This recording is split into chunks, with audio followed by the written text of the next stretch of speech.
Hello students and welcome back to your favourite channel math solutions with Rose ma'am. और आज की class में हम करेंगे क्लास 6 सामाजिक विज्ञान वर्कशीट नंबर 17। डेट है 2 सितंबर 2021। और जो हमारी लास्ट वर्कशीट थी उसमें भी हम आखेटक के बारे में पढ़ रहे थे अध्याय 2 में। तो ये भी है आखेट, खाद्य संग्रहण से भोजन उत्पादन तक, और उपविषय है इसमें आरंभिक मानव। तो आज हम इसी विषय पर चर्चा करने जा रहे हैं। चलिए बच्चों, आज की वर्कशीट शुरू करते हैं। वर्कशीट शुरू करने से पहले अभी भी कुछ बच्चों ने चैनल को सब्सक्राइब नहीं किया है तो प्लीज़ चैनल को सब्सक्राइब कर दीजिए और बेल आइकन को भी प्रेस कर दीजिए। औजार। पुरातत्वविदों को मिली वस्तुओं के आधार पर यह जानकारी मिलती है कि लोगों ने अपने काम के लिए पत्थरों, लकड़ियों और हड्डियों के औजार बनाए होंगे। कि अपने काम करने के लिए जो लोगों ने जिन औजारों का प्रयोग किया वो पत्थर के थे, लकड़ी के थे और हड्डियों के थे। इनका प्रयोग फल फूल काटने, हड्डियों और मांस काटने तथा पेड़ की छाल व जानवरों की खाल उतारने एवं लकड़ियां काटने के लिए किया जाता था। कि इनका प्रयोग किसके लिए? फल फूल काटने के लिए, हड्डियाँ या मांस काटने के लिए, या पेड़ की छाल काटने के लिए, जानवरों की खाल उतारने के लिए और लकड़ियाँ काटने के लिए किया जाता था। उसके बाद यहाँ पे हम इसके बाद यहाँ शैल चित्रकला के बारे में पढ़ लेते हैं। जिन गुफाओं में लोग रहते थे उनमें से कुछ की दीवारों पर चित्र मिले हैं। इनमें कुछ सुंदर उदाहरण मध्य प्रदेश और दक्षिणी उत्तर प्रदेश की गुफाओं से मिले चित्र हैं। इनमें जंगली जानवरों का बड़ी कुशलता से सजीव चित्रण किया हुआ है। तो शैल चित्रकला जो है वो जो लोग गुफाओं में रहते थे वहाँ पर दीवारों पर कुछ अलग तरह के चित्र अंकित किए हुए हैं, जिनका उदाहरण मध्य प्रदेश और दक्षिणी उत्तर प्रदेश की गुफाओं से जो चित्र मिले हैं उनमें है। जिनमें जो जंगली जानवर होते हैं उनको बहुत सुंदर तरीके से जो भी है उसका वर्णन किया हुआ है, सजीव चित्रण किया है। ये देख सकते हैं आप यहाँ पे नीचे इसका जो जंगली जानवर जो हैं इनका चित्रण किया हुआ है। उसके बाद हम पढ़ेंगे आग की खोज के बारे में। पूरा स्थल कुरनूल गुफा में राख के अवशेष मिले हैं। इसके आधार पर हम कह सकते हैं कि आरंभिक लोग आग जलाना सीख गए थे। आग का इस्तेमाल कई कार्यों के लिए किया गया होगा, जैसा कि प्रकाश के लिए, मांस भूनने के लिए और खतरनाक जानवरों को दूर भगाने के लिए।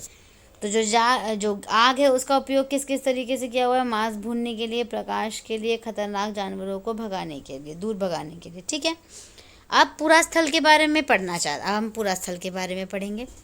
पूरा स्थल उस स्थान को कहते हैं जहाँ औजार, बर्तन और इमारतों जैसी वस्तुओं के अवशेष मिलते हैं। ठीक है, तो बस आपको समझ आया पूरा स्थल किसे कहते हैं? कि जहाँ पर औजार और बर्तन और इमारत जो है वस्तुओं के अवशेष मिलते हैं, मतलब पुरानी वस्तुएं। ऐसी वस्तुओं का निर्माण लोगों ने अपने काम के लिए किया था और बाद में वे उन्हें वहीं छोड़कर चले गए। ये ज़मीन के ऊपर, अंदर, कभी कभी समुद्र और नदी के तल में भी पाए जाते हैं। तो बच्चों, ये तो थी आपकी वर्कशीट की एक्सप्लेनेशन। अब यहाँ पर 3 प्रश्न दिए हैं, तीनों प्रश्नों के उत्तर देख लेते हैं। पहला प्रश्न है, खाद्य संग्राहक के औजार किस चीज़ से बने थे? तो हमने वर्कशीट में इसका आंसर पढ़ा था, वो था कि किस चीज़ से बने थे। यहाँ पर ये देख लीजिए आप, ये देखिए यहाँ पर ये लिख रखा है कि पत्थरों, लकड़ियों और हड्डियों के औजार। ठीक है, तो यहाँ पर हम लिख लेते किस किस चीज़ों से बने हुए थे? पत्थरों, लकड़ियों